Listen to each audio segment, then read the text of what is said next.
Today I'll be counting down my top 10 coasters I will be riding on my California trip. I'll be telling you some details about this trip and why I placed them in their spots. 1, 2, 3, 4, 5, 6, 7, 8.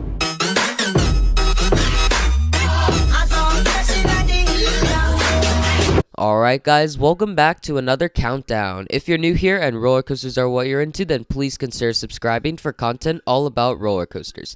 I'm excited to announce that I'll be hitting a few California parks very soon. The parks I'm going to are not planned by me or my parents, but this is a band trip that I'm going to for the Pasadena Tournament of Roses parade on New Year's Day. I'm very excited to visit these parks and participate in the Rose Bowl parade. Just a note, sadly, I won't be going to Six Flags Magic Mountain, which really does suck, but hopefully I'll get out there one day. After this list, you should have a pretty good idea as to what parks I'll be going to, but keep in mind these opinions are before I went on the trip. One thing that I worry when I go on this trip is that it's winter, and usually when it's colder, the coasters won't run as good. Hopefully that won't ruin the ride experiences too much. I won't be riding a lot of new coasters, but there are some coasters on this list that I haven't ridden. Also, I don't think that I'll be riding all of the coasters on this list because there are some parks that I'm going to for less than a day and some parks for 4 days. I hope I'm able to ride all of these coasters, but just to note, it might not be possible because of how this trip was organized. So without further ado, let's get right into this list. At number 10, I have Big Thunder Mountain Railroad at Disneyland Park. This ride is a mine train manufactured by Dynamic Attractions. The last time I rode it was in 2016. The theming was incredible when I last rode it, but that's obvious since it's Disney. I didn't remember the ride to be rough or uncomfortable, and my family really enjoyed it. I put this over Pony Express because I'm more likely to ride it more than Pony Express because of not as much time, but overall it's a really fun ride. At number 9, I have Sierra Sidewinder at Knott's Berry Farm. The last time I rode this was in 2017, and I found this ride to be a very underrated ride. Before riding for my first time, I've always ridden Jungle Twist, a tiny transportable spinning coaster at my local fair. I've never ridden a spinning coaster on that scale, so my expectations were blown away when I rode this. I was just so surprised at how intense it was. I think it's too intense to be in Camp Snoopy. It's a very smooth ride, but when I rode it, I didn't have much spinning. I don't consider that a problem, as spinning can sometimes ruin a ride. But I understand that I probably got a really good ride on it. I know Logan from Coaster Kids doesn't like this ride because he spent way too much. But overall, Sierra Sidewinder is a great family coaster that's underrated. At number 8 will be a new credit. This is Revenge of the Mummy at Universal Studios Hollywood. I visited Universal before, but I didn't ride it because I was GP at the time, and I thought it had a loop. I do know now that it is a really good family launch coaster. I really like how it has a backwards section, and the theming looks to be incredible. It will be the first thing I'll do when I get to Universal Studios. At number 7, I have Montezumas Revenge at Knott's Berry Farm. When I rode it in 2017, I thought it was a pretty intense ride. The launch and loop are forceful, and the spikes gave floater airtime, which surprised me because I've never ridden a ride like it. My only problems with this ride is that it's not the smoothest. It has developed a rattle, and I'm not a big fan of the new color scheme. I preferred the old green track and yellow supports because it makes the ride stand out compared to Sierra Sidewinder and Jaguar, which have pretty similar color schemes. Now it just blends in with the other two coasters. But I hope this coaster lasts for a long time, and I don't want them to tear it down. At number 6, I have Space Mountain at Disneyland. This ride was actually my first major coaster, so this coaster has some historical significance from me. When I rode it for the first time, it was branded as Hyperspace Mountain, so it has a Star Wars theme. Because of that, I've never experienced the original Space Mountain theme. The ride itself, I first thought was very aggressive and intense, but as I thought it out more, it was a very jerky and rough ride.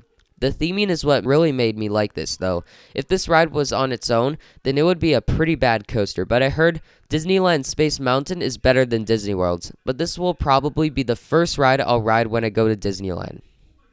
At number 5, I have Incredicoaster at Disney California Adventure. This ride used to be called California Screamin, and I also had a long history with this coaster. This was my first ever ride to go upside down, but the rest of this ride is really fun and it had a great soundtrack.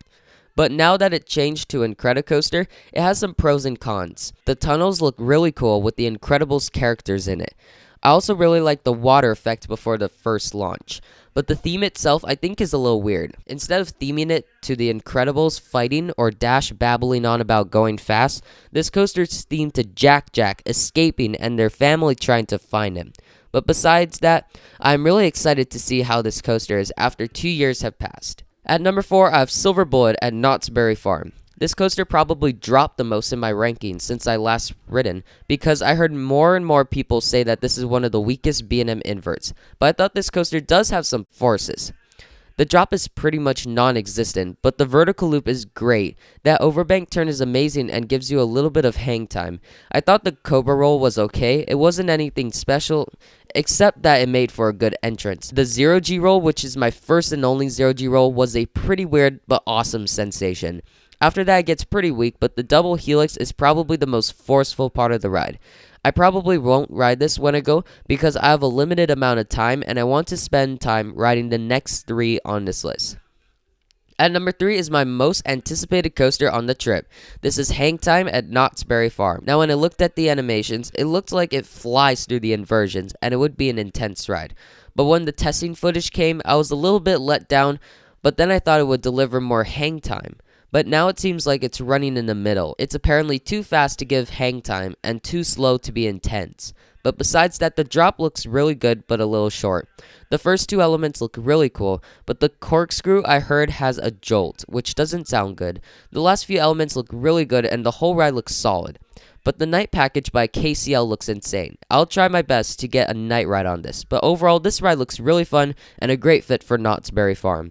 Now to be honest, these 2 coasters can be interchangeable. They're both really good at what they do, but for now, here are my rankings. At number 2, I have Ghost Rider at Knott's Berry Farm. I remember this ride being really fun and pretty intense. Although being my first wooden coaster, I wasn't really impressed by the smoothness, and it's probably rougher this year, but the shakiness of this ride doesn't affect the overall ride experience. The laterals on this ride are insane, and it has some good airtime. The first hill seems like it has ejector, but I heard the Millennium Flyers aren't capable of ejector airtime. At least that's what I've heard from GCI at IAPA. But honestly, this could potentially bump up to my new number 1 because it's such a long ride and has so many pros to it. But based off of my last ride on this coaster, this will remain at my number 2 for now. Leaving my number 1 as Accelerator at Knott's Berry Farm. While being a very short ride, it packs a punch for how much it has. I heard Accelerator has a faster acceleration than coasters like King Ka, Top Thrill Dragster, and even Formula Rosa. And trust me guys when I say this, that launch is absolutely insane. I remember when I was on that launch, I felt like I was in another dimension. It was the most insane thing that I've ever experienced so far on a roller coaster.